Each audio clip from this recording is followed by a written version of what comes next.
Zille buys a rental house. Albert puts the same money into index funds. Both believe they made the better choice. Both are missing something important. Zille forgets to count the time. Albert forgets to see how big the numbers can become. And when you compare the results after 20 years, the difference is shocking. Let's make it fair. Zille and Albert each have $50,000 saved. They both earn $55,000 a year. They are the same age, they live in the same city, they start from the exact same financial position. The only difference is how they use their $50,000. Zille uses his money as a 20% down payment on a $250,000 rental home. It is a simple 3-bedroom house in a decent neighborhood. He gets a 30-year mortgage at 7% interest. His monthly mortgage payment is about $1,330.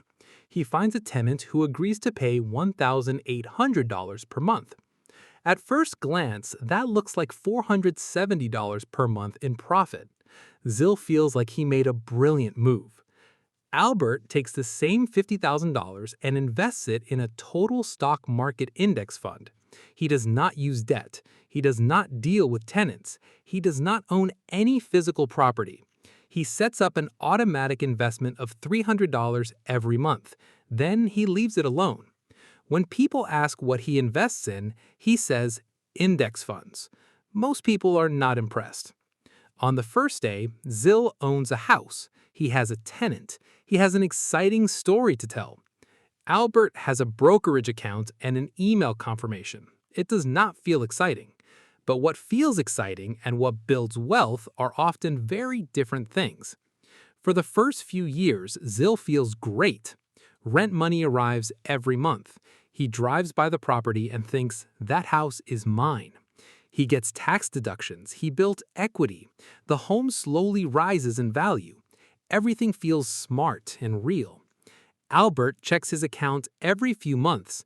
Sometimes the number is up, sometimes it is down. Then it rises again. After year 1, his account is around $55,000. After year 2, it is around $61,000. Nothing dramatic happens. There is no house to look at, no tenant to call, just numbers on a screen. Zille gets attention. Albert gets silence. So Zille feels like he is winning. Now let's look at the first 3 years. Zille collects about $64,800 in rent. His mortgage payments total about $47,880. That seems to leave $16,920. But the real costs start to appear. Property taxes cost around $3,000 per year. Insurance costs about $1,500 per year. He replaces a water heater for $1,200. He repairs part of the roof for $2,800. One tenant moves out. He loses 1 month of rent. He spends money cleaning and advertising the property. Zille manages the property himself. That saves money, but it costs time. Late-night calls, weekend showings, repair problems during lunch breaks. After all expenses, Zille's true cash profit after 3 years is only about $2,000 to $4,000, much less than he expected. And that does not include the value of his time. Albert invested his original $50,000. He also added $300 per month. With an average return of about 10% per year, his portfolio grows to around $76,000. He spends almost no time managing it. No phone calls, no repairs, no stress. But Zille still has one big advantage: leverage. His $250,000 property grows in value about 3 to 4% per year. After 3 years, the house may be worth around $270,000 to $280,000. Zille's equity is the value he truly owns in the property. It is the difference between what the house is worth and what he still owes to the bank. After several years, that equity has grown to around $55,000 to $65,000. That is real wealth, and part of that growth happened because Zille used borrowed money. This is called leverage. Leverage lets you control a large asset with a smaller amount of your own cash. That is one of the biggest advantages of real estate. Stock investors usually cannot use leverage this safely or this easily. Now let's talk about the rent check. This is the number everyone loves to mention. It is the number you see in YouTube thumbnails. It is the number investors talk about at meetups. It is the number your landlord friend proudly shares at a barbecue. But the rent check is not the money you keep. Many expenses come out first. The first expense is vacancy. Most rental properties sit empty for about 1 month each year. That means one full month with no rent coming in, but the mortgage still has to be paid.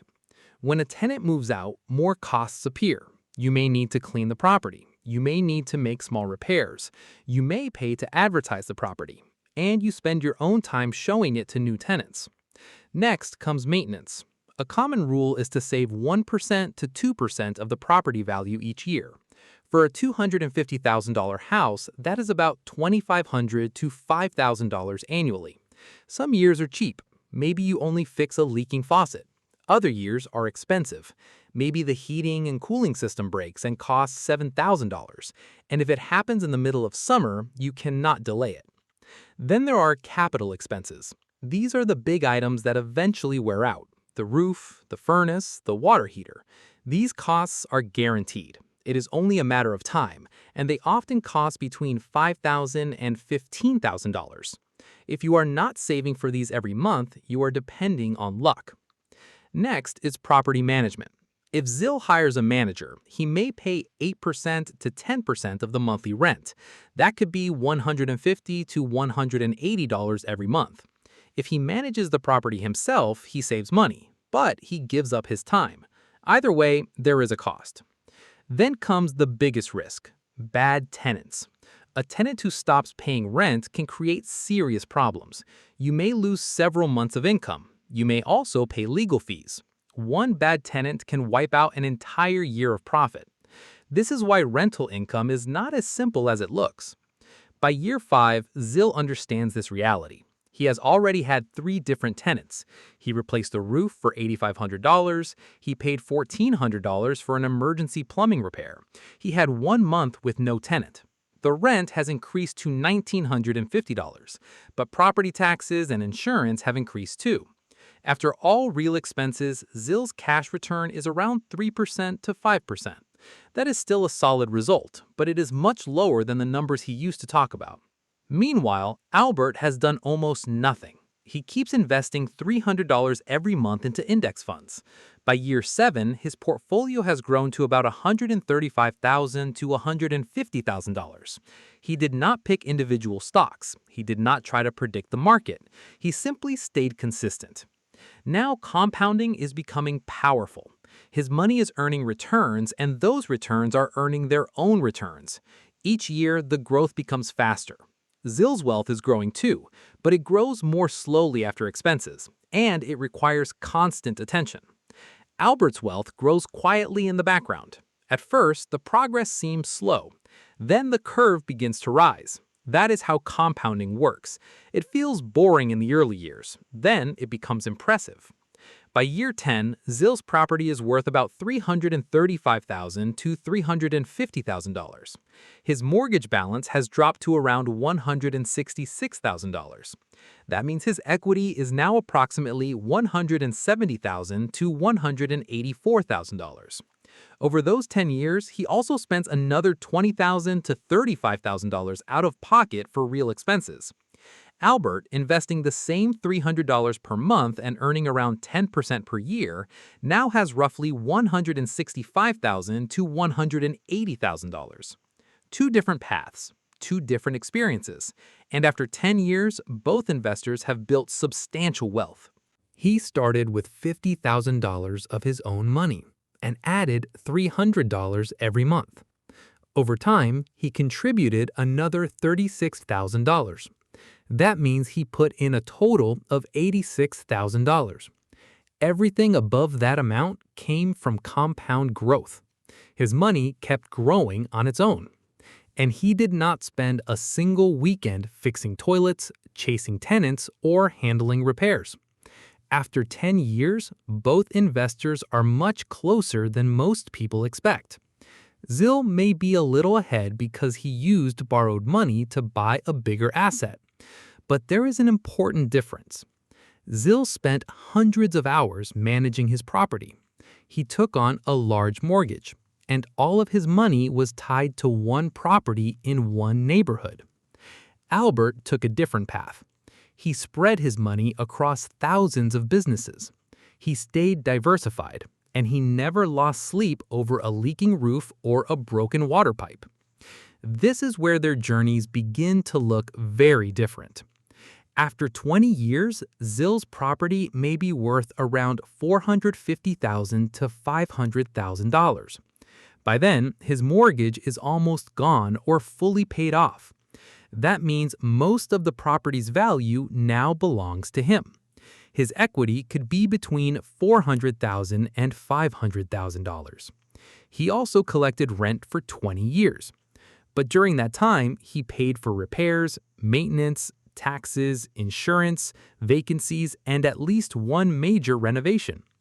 After all of those costs, his extra profit from cash flow may be around $40,000 to $80,000. In a strong market, it could be higher. In a slow market, it could be lower. Now let's look at Albert.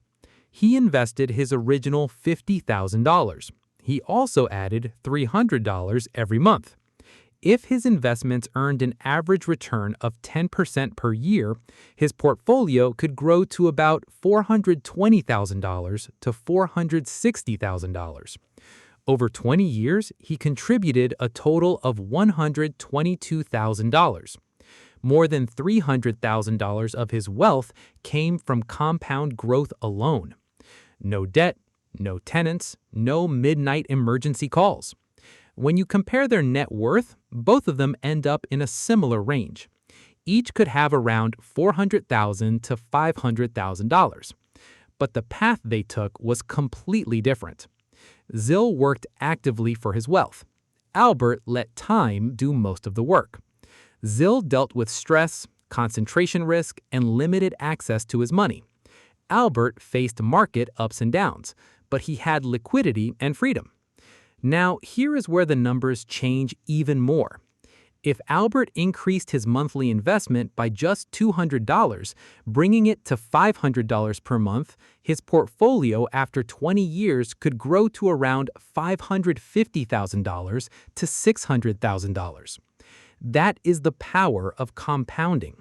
A small increase today can create a much bigger result later.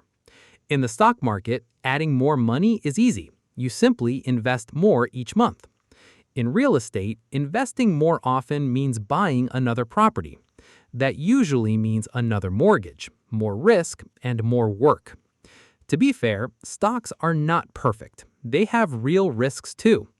Market crashes can be painful. In 2008, the stock market fell by about 37%. In early 2020, it dropped around 34% in just 1 month. Imagine watching a $150,000 portfolio fall to $95,000. That can be emotionally difficult. Many investors panic and sell at the worst possible time. Then they buy back after prices recover. That locks in losses. Stocks also do not produce large monthly income unless your portfolio is very large. A broad index fund may yield around 1.5 to 2% in dividends. On $150,000, that's roughly $200 per month. Helpful, but not enough to replace most incomes. Stocks also use little or no leverage. Albert used $150,000 to buy $150,000 of investments. Zille used $150,000 to control a property worth about $250,000. That leverage can greatly increase returns when property values rise. Real estate also uses tax benefits. One major advantage is depreciation. This allows investors to reduce taxable income even while the property may be increasing in value. Stock investors do not get this same benefit. Real estate works especially well when the rent is strong compared to the purchase price. A common rule is the 0.8 to 1% guideline. That means a $200,000 property should rent for about $1,600 to $2,000 per month. When a property meets that standard, the cash flow numbers can work very well from the beginning. If you are ready to treat real estate like a real business, not just a small side project, it can produce excellent returns. You need to choose your tenants carefully. You need to set aside money for repairs and big future expenses.